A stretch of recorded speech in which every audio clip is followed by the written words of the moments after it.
Do you remember the Chaquetrix fan-made watch that turns aliens into waifus? Well, 4 more aliens have escaped, and they are GREYMATTER, WILDMUTT, XLR8, and STINKFLY. The Galvan princess emerges from the GREYMATTER DNA sample, and I would like to call her Vanessa GP. She is still a genius like all of us Galvans are, and she retains her small size. She decided to smile for this picture, but she's actually a dandier in character.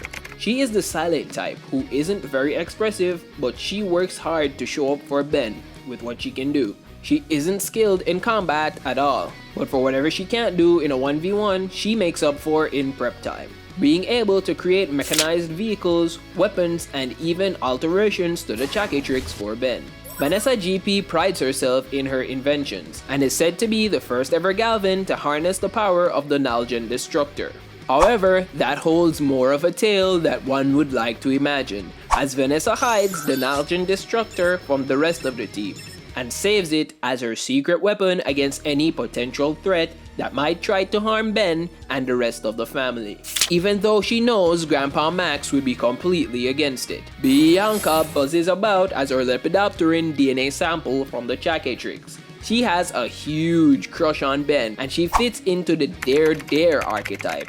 She is very sweet and energetic, just like the bug from the classic series. But she gets very nervous and confused around Ben. She has the ability of slime projectiles and extra eyes just like the original stink bug, and she thrives in aerial combat.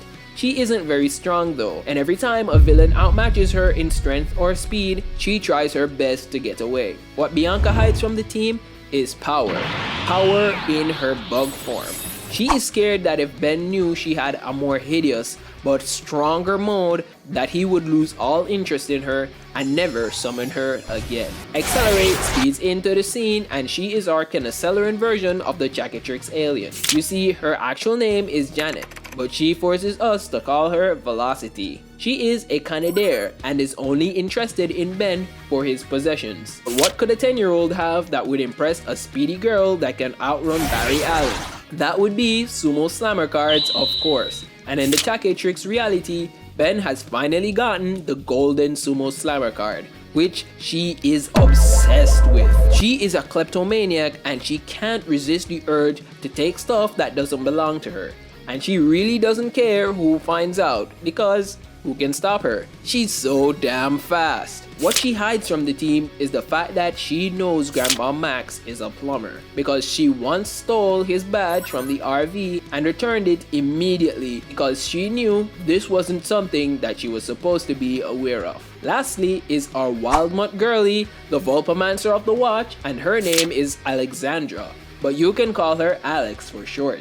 Yes, I stole Demon Slayer Inosuke's design, and yes, she is actually a Darudair. She just likes to laze around and chill all day, and is rarely interested in most activities Team Tennyson would be doing, except for dire situations of combat. She doesn't really care much for anything else and seeks to use her time mostly to relax, and sometimes even timing herself out to do so. What she hides from the rest of the team is how she really looks under this WILDMUTT head. She has a human face, and no one except for us know about it. Now that we have our completed arsenal of the 10 classic Chaquetrix girls, we will be dropping a What If the Chaquetrix Was in Classic very soon. So keep your eyes peeled and click here if you want to watch all our videos on the Chaquetrix.